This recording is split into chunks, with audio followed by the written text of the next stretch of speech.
Bom, Juliana, essa investigação evidenciou a relação do crime com autoridades de diferentes esferas do poder público. Dá para imaginar o fim dessa prática no Brasil? Acho difícil, Karen. Infelizmente, a gente hoje enxerga, né, cada vez mais essas práticas ilícitas e o crime organizado muito ligados, né, à prática política.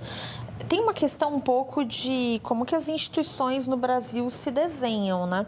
Acho que um tanto de qual é, inclusive, o tamanho da dificuldade para que você consiga fazer alguns tipos de investigação caminhar no lado da política, né? E o como que muitas vezes a percepção da impunidade em diversos setores da sociedade vai se espalhando e vai ficando cada vez mais evidente, dificulta um tanto essa separação e, eventualmente, a tentativa de solucionar esse tipo de questão. E é muito triste, né? Isso faz com que a gente tenha perdas significativas, né? Não são necessariamente econômicas, são perdas sociais, né?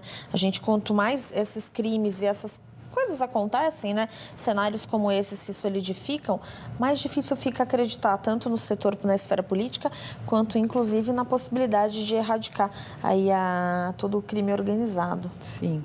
Wilson, e ainda nós temos também muitas perguntas sem respostas que envolvem esse caso. Por que o delegado suspeito foi indicado por inteligência militar e por que o delegado assumiu o risco de a trama ser delatada?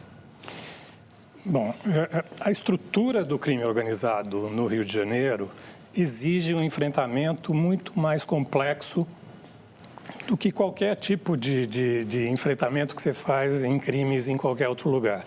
Porque essa malha que junta polícia civil, polícia militar, milícia, política, isso tudo está tão entranhado nas instituições do Rio, que é praticamente impossível você conseguir acessar condutas criminosas sem o apoio, por exemplo, do Instituto da Delação Premiada, que é uma coisa que é usada desde o Brasil colônia, mas que nos anos 90 começou a ser regulamentada.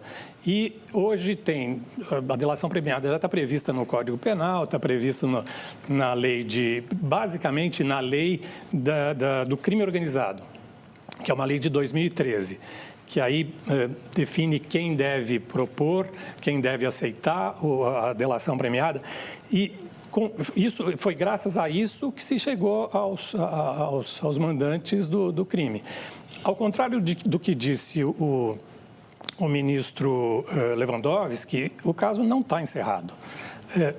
Foram descobertos os mandantes do crime, da morte da Marielle. Mas a partir dos depoimentos, e aí provavelmente se vai usar um método que a Juliana deve conhecer bem, que é a teoria dos jogos, né, em que você coloca como competidores e colaboradores os agentes que participaram de um determinado ato, só que em situações isoladas. E aí você faz o quê?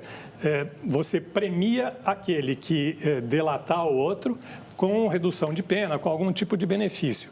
E avisa o outro, olha, se você não fizer isso, você não vai ter esse benefício. Então, tem que haver uma coordenação entre os depoimentos. A partir disso, vão surgir muitos outros casos.